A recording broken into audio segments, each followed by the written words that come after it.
Good morning. I need to report to you that the convocation last week went very well. We had quite a turnout at the Montego Bay Convention Center and really was an inspiring occasion. So I come back with some refreshment. And as I like to say, there's no place like home. So when you go home, it's like medicine. And so I had the opportunity to be with my dad and relatives and to get some home remedy. So I'm glad to be back, glad to be here this morning, glad that you are here this morning. And let me say a warm welcome to those of you who might be visiting with us this morning. We're glad you chose to be with us this morning and hope that it will be a special blessing to you. So much so that it won't be the last time that you will join us for worship here at Elmsley. Now, next week, as we all know, is Mother's Day. And I want to encourage you to invite the mothers out. Invite the sisters and the aunts and the uncles. Bring the uncles too. But encourage the moms to be here next week as we have a special time of worship with them in mind. I want to also say that this evening, our Christian discipleship session is going to take a little look at life after death. We're going to be looking at a number of short interviews of persons who have had experiences of near-death experiences, and just what we might be able to learn from those experiences about life after death. So I want to invite you to come this evening at 7 o'clock to share in that DVD presentation and discussion, Is There Life After Death? Well, as you know, May is the best month in the year. We know that, right? You know, that's kind of, everybody knows that. Right? Everybody, you know. And just in case you're here this morning and you didn't know that, that's something that you have already benefited from, learning that important fact, that May is the best month of the year. But May is also celebrated and commemorated in the Cayman Islands as Child Month. And so during May this year, we want to use the opportunity to bring focus to ministry to our children, to our responsibility to our children, to the call in our lives to disciple, take care of, nurture our children. One of the 5 priorities of our denomination in this growth, this renewal and transformation quest that we are upon, one of the priorities is children's ministry. And during the course of this year, we're going to be looking at ways of re-emphasizing and relaunching and focusing again at the work with our children. And so over this month, I want to pray that the sermons, and particularly in the morning here at Elmsley and at South Sound, will somehow challenge us to be more effective as parents, as adults, as teachers, as men and women who interact in some way or other, as grandmothers and grandfathers, with our children, so that we may more effectively make a difference in their lives, more effectively disciple them. So I want to kick the ball rolling this morning by looking at the topic, children, a blessing or a burden? Children, a blessing or a burden? Let's ask God's blessing on His word this morning as we look to Him in prayer. So, gracious God, we're thankful that this morning you are here with us. We're thankful, oh God, that we can learn from your word. And now, may your word find our hearts to be soil that is ready for the seed of your word. So may the words of my mouth and the thoughts and meditation of our hearts as we reflect on your word be acceptable in your sight, O God, our strength and our Redeemer. Amen.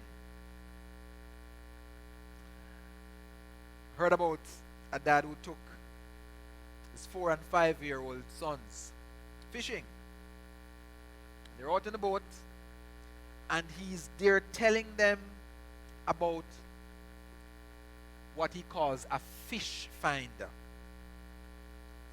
And the fish finder, he's explaining to them, tells them how deep we are. You know, if we're rowing in the boat on a lake or on a river or somewhere out at sea, it gives us an idea of how deep we are. And he was explaining to them at the time that they were asking that at that time he told them we were about 20 feet, that the water there was about 20 feet deep. So one of them looks back at him and says, "Dad, whose feet? My feet or your feet?" We have to be so careful when we talk to our children that we are clear in what we want to communicate, clear in what we want to say, clear as we try to explain and answer their questions of one kind or another. And I think it's true to say that children are a real mixed bag. On one hand, they are a source of much joy and pride. On the other hand, they can be a real handful, and sometimes a cause of much heartache and even embarrassment sometimes. Probably all of you who are parents here this morning would agree that nothing changes your lives like children. That your life is changed forever when children come into your life. The things are never the same again. And because they are a mixed bag, one of the things that you remember, of course, is the demands of the baby crying at all hours of the night and you can't get to sleep. But you also remember the intriguing stages that cute little baby goes through in his first few years. And I'm wondering what will happen a couple years from now when, what's his name again? When Connor is a little bit older. And, I wonder if he'll become a preacher. Because every Sunday he's here, he wants to come up on the platform. Man, you just never know. But you look at his little actions and they seem so cute and interesting and intriguing. And all children have some little cute little thing like that intrigues you as a parent as you watch them growing. And sometimes very humorous outbursts that they might have. I don't know if you've ever watched Bill Cosby talking with children before. Kids say the darndest things. A bit like this Sunday school teacher. Just finished her Sunday school class and was leading the children into church. And as they are preparing to go into church, she says to them, "Now, children, we want you to be very quiet as you go into church. Do you know why you need to be very quiet as you go into church?" And they think for a while, and a little girl chimes up, "Miss, is it because people are sleeping?"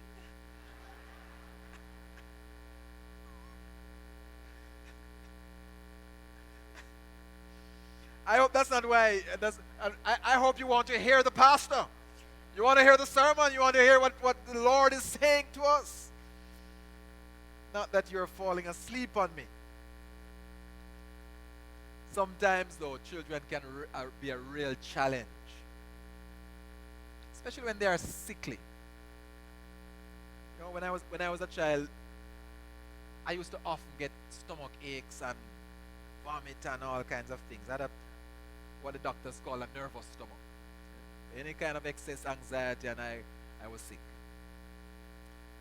And I remember the distress it would cause for my parents sometimes when I wasn't well. And I remember in my teenage years, I used to play a lot of sports and went home with a lot of injuries. And I remember our home was just beside our school, where I went to high school. And playing this football game one day and went into a bad tackle, fell on my wrist and fractured my left wrist. And I remember, them rushing me home, and my dad was there, and him getting ready to take me to the hospital, and how distressed he sounded. Seemed as if just the thought of Dave being sick again, was distressing to him. And many of you have sickly children who might have asthma or some other kind of chronic illness that makes it very difficult sometimes to manage them. Then, of course, there's the challenge of multiple children. When you have twins or triplets, challenge of taking care of all those children at the same time. And sometimes some of you have children who are born the same year, and it's like you have triplets, like you have twins, because they're so close in age. And then, of course, it can be so challenging. Above all of that, when there's some kind of disability. Increasingly, many of our children, it seems, are being diagnosed with learning disabilities, with attention disabilities. And sometimes it seems so difficult to try to understand what causes your child to behave the way he or she does. It can be a real challenge sometimes. Sometimes the thing that makes it even more challenging is when the family is unstable. And mommy and daddy not getting on so well. And the children pick up everything. They know exactly what's going on. They know when mommy hits daddy or daddy hits mommy. And they feel it. And they sometimes take it with them to school. And sometimes teachers observe the changes that are happening in the children's behavior and are not so sure what's going on. Very often, something is happening at home while the child is acting up. Behavioral issues can be a real problem. And then sometimes that child that was so nice and mannerly at 6 and 7 becomes a totally different ball game at 16 and 17. It's a different person altogether. And you begin to wonder, did that person grow up in my house? Is that the same person that I knew 6 and 7? It can be a real challenge. Sometimes sour, sometimes sweet. Sometimes easy, sometimes hard. Sometimes it brings joy, other times they bring sorrow. Sometimes a blessing, sometimes it seems like a burden. But so often as parents and adults, so often as a church, our focus seems to be more on the burden, the problem, and the challenge. And our mindset seems to be honed in on our children's burdensomeness. That clouds out everything that we see and all that we do with them. And like other burdens, we just want to lay it down. You know, sometimes you will find a worker in your office very diligent at work, spending hours overtime. You know, seem like they are always willing to go the extra mile at work. When you get closer, you realize that they have 3 children, and you wonder, how do you manage? Probably the 3 children are three terrors at home. And staying at work is a way of getting away from them. Children are a mixed bag. Sometimes we get focused so much on the burden and the challenge that we lose sight of some of what the Bible teaches about our children. So what are some of those things that the Bible teaches? In the Old Testament, we find a common reference to children as blessings from the Lord. That passage that we read from Psalm 127, verse 3. Children are a heritage from the Lord. They are a gift from God. You know, when you think about your heritage, you think about your history, you think about your culture, you think about your values and your principles that just get passed on. They are a gift that you give to the next generation without even trying. In the same way, children are that kind of giving of God to us. They are a gift to us. The offspring are a reward from Him, says the psalmist. Children are a reward from Him, almost like a star for doing good work. You know, I wonder if we think that way sometimes when we are focused in on the burden of our children. Do we have a sense that they are a reward to us from God? That's the way the psalmist sees it.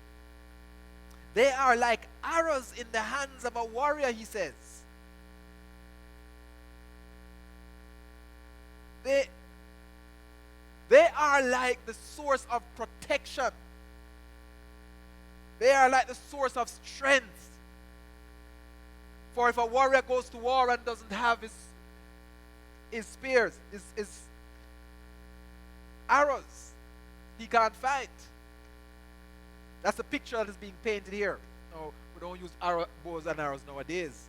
But that's the picture that is being painted here. If you go to war and you don't have the necessary equipment, you can't do battle.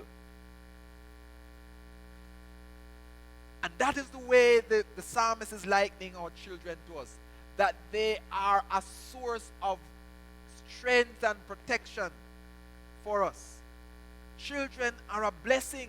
And so, says the psalmist, your arrow holder should be full of them, he says.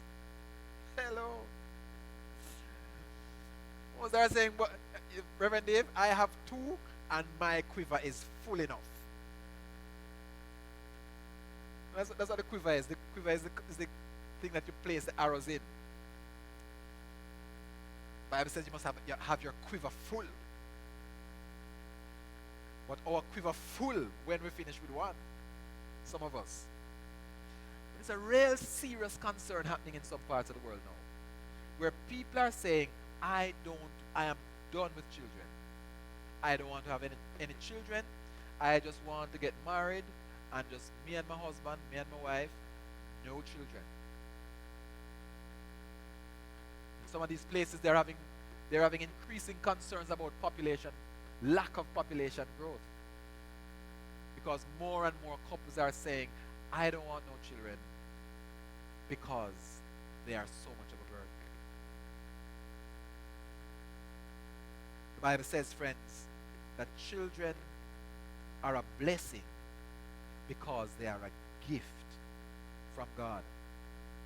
When we come to the New Testament, particularly in the teachings of Jesus, children are a blessing because children exemplify important spiritual truth. So remember when Jesus comes into Jerusalem on Palm Sunday, and he goes to the temple, and he chases out the money changers, and he turns over all the corruption that is going on inside there. And it creates a whole upheaval among the religious leaders. When the chief priests and the teachers of the law saw the wonderful things he did and heard the children shout in the temple courts, "Hosanna to the Son of David," they were indignant. "Do you hear what these children are saying?" they asked him. "Yes," replied Jesus. "Have you never read? From the lips of children and infants, you, Lord, have called forth your praise. You, Lord," as the King James puts it, "has perfected praise." There's something that we can learn from the abandoned freedom of our children that we need to learn in the way we give praise to God, is what Jesus seems to be saying. Then when they came to Jesus, his disciples came to Jesus and said, "So who is the greatest? You're telling us all these things about the kingdom of God. Who is the greatest in the kingdom? Let us know." Jesus calls a little child to him, placed the child among them, and he said, "Truly I tell you, unless you change, unless you are converted," as the King James puts it, "and become like little children, you will never enter the kingdom of heaven. Therefore, whoever takes the lowly position, whoever humbles himself or herself like a child, is the one who is greatest in the kingdom." Children exemplify spiritual truth. That's why they're such a blessing to us. The humility and the trust and the faith, the unquestioned trust that a child might have for the things of God. But we as adults need also to have. We can learn something from our children.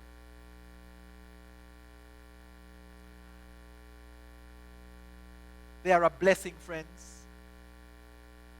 But faced with the reality that they are a mixed blessing,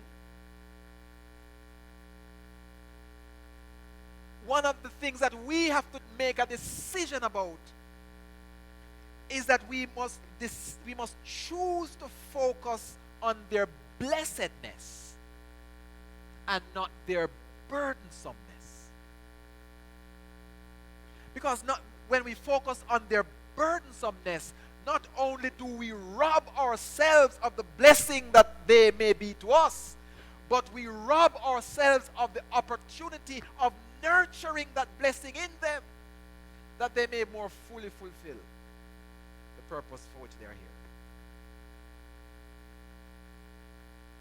So we must make a choice, I'm saying, to focus on their blessedness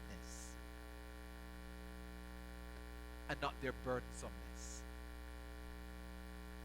And that has implications for parents, and it has implications for us as church. As parents, we have to protect the blessing God has given us. That's one of our responsibilities, to protect the blessing God has given us in those children. And one of the ways we protect that blessing is to make preparation for that blessing. Make preparation for that child. one of the biggest challenges to proper parenting is unwanted pregnancies. One of the things that the Department of Children and Family Services are wanting to focus on this child month is on education to reduce the incidence of teenage pregnancy. It seems to be in an age when there seems to be so much information, it seems to be increasing rather than decreasing. Remember some years ago doing postgraduate work on family life and talking to people about their experience of family and hearing some teenagers say of their perspective of themselves. They feel as if I was a mistake. I feel as if I was a mistake, they say. Feel as if I was a mistake. Can you imagine living with that perception of yourself? A sense that I don't belong here. I'm really just a mistake. That my mom and dad just had me by accident. They didn't want me. In fact, one young lady I remember saying to me that she knew that her father had given her mother money to go and get an abortion. She knew. Can you imagine that child growing with that knowledge, that sense of, I am not wanted? I'm saying to us, friends, that one of the ways that we can protect the blessing that God gives to us in our children is to make preparations for children so that children are planned for. I want to challenge our young people, our teenagers especially. Some of you are getting sexually active too early. Some of you are getting into sexual activity in ways that are irresponsible. And I might lose my job for this, but let me step out on a limb. I would rather you be on contraception if you know you are sexually active than fool yourself that you're not going to get pregnant.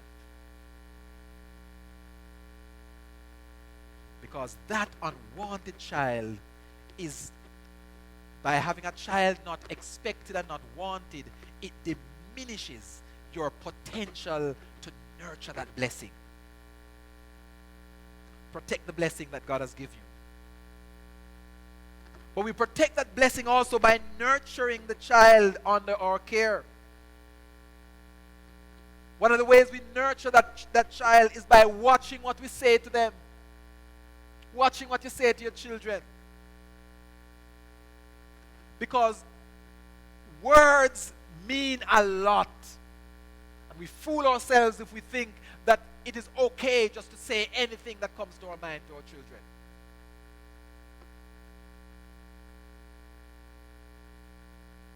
One of the biggest fascinations is how sometimes a parent will hear one of their little children say a word, an expletive, a curse word. And when they hear it, they wonder to themselves, where he got that from? And they forget how frequently they say it in their household.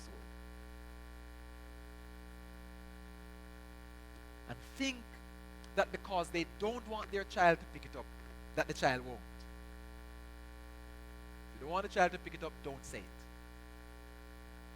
Because children are so sensitive, they hear everything around them. Be careful what you say in your child's hearing.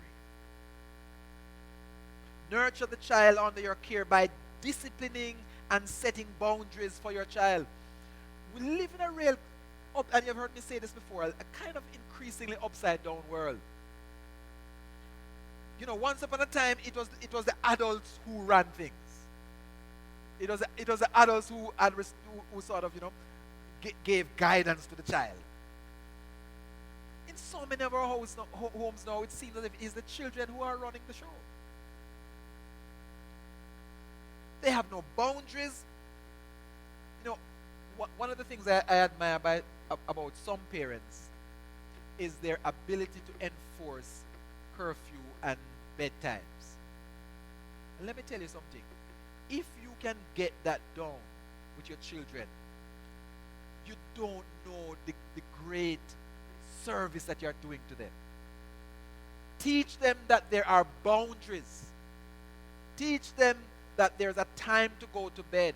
Teach them that there is a time when they must come inside. Teach them those things and enforce it. And you will be doing a service. You will be investing in the blessing that that child is. Nurture your children under your care by disciplining them and setting boundaries. But I need to say this, friends. As parents, we have to be careful that we don't worship the gift and forget the giver. For sometimes our children become little idols and they take the place that God should.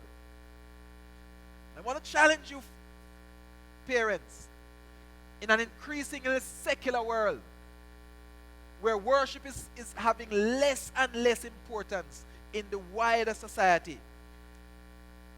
We have to help our children appreciate the value of worship, the value and the place of God. And sometimes we're going to have to choose not to do some things on Sunday. Hello? We're going to have to choose to not do some things that our children want us to pay for them to go and do, and want us to take them to go and do, and want us to pick them up after they do it. And I know there's a real struggle to try and help your children feel accepted by their peers. But sometimes, friends, you have to be careful that you're not making them to be an idol that takes the place of God and godly principles in your family life. Be careful that you're not worshiping the gift over the giver. But I want to say this particularly to couples who don't have children. Because when we talk about children being a blessing, children being a gift, and if you read through the Old Testament, the impression that you get is that when you don't have children, you're cursed. And some of us have to live with not having any children.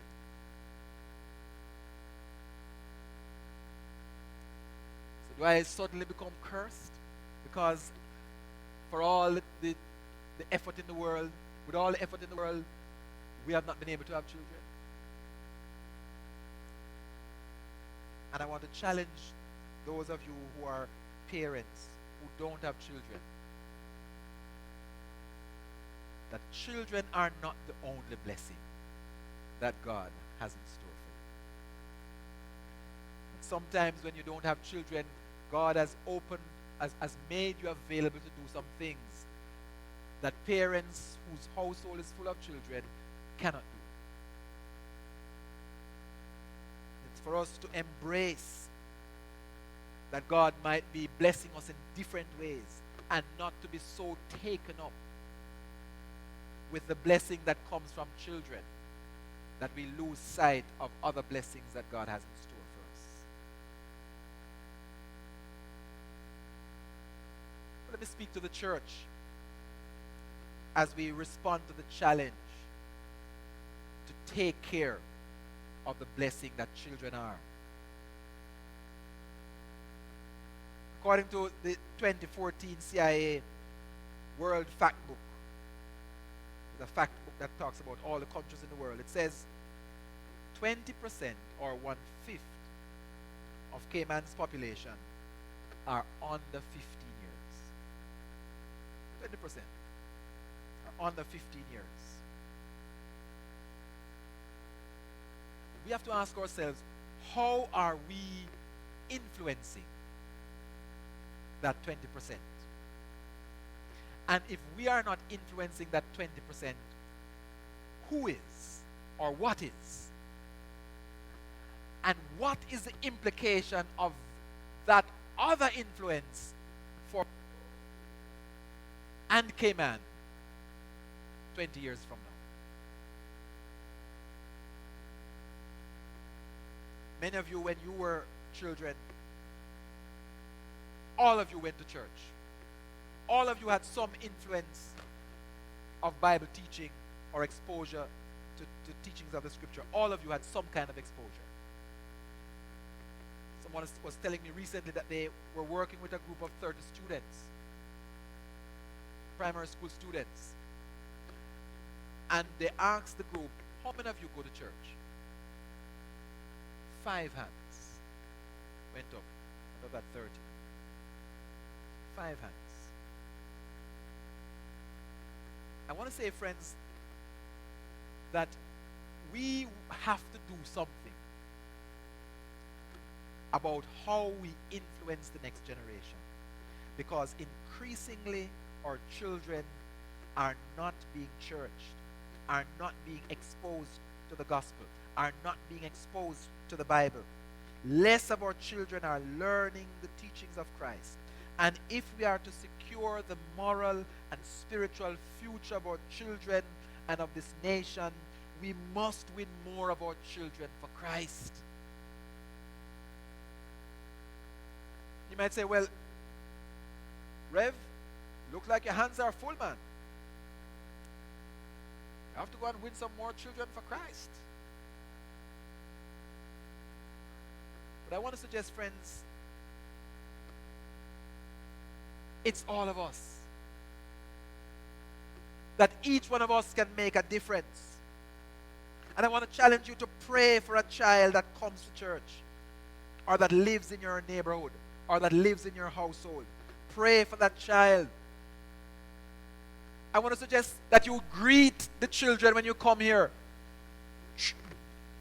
Give them the time of day, give them the worth, give them the attention, give them the notice. Welcome them, talk to them, show them interest. Don't just ignore them, which we tend to do. We look for the next adult to talk to, and we see a little child passing by, and we never just stop the child to find out the child's name. And over time, that child feels alienated from church. He doesn't want to come here. Nobody knows my name. Nobody knows me. Nobody's interested in me. Encourage them when they do something at church. And ask yourself this morning, do I tend to criticize the children when they have a little mispronunciation? They're up here reading and they seem to be mispronouncing something. Am I the kind of person that tends to want to criticize them? Am I the kind of person that might tend to want to take them aside and encourage them for having the courage to come up here at all, but lovingly pointing out to them how they can do better? Oh, friends, encourage our children. There are some of us who need to become a Sunday school teacher, who need to become a volunteer in our youth ministry, who need to volunteer to help at our youth or our children's camp, who need to sponsor one of our teens or children to go to camp. There are different roles that each of us can play, and we must play it, or we will live in a world and in a country and in families that increasingly drift further and further away from God, further and further away from the values and the principles that we grew up and have made us who we are.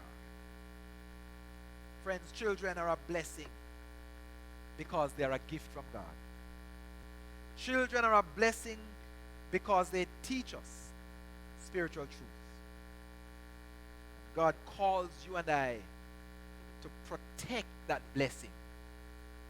Blessing that He has invested in the children that He gives us. Whether He has given you biological children or not, there's a role that you can play to protect that blessing.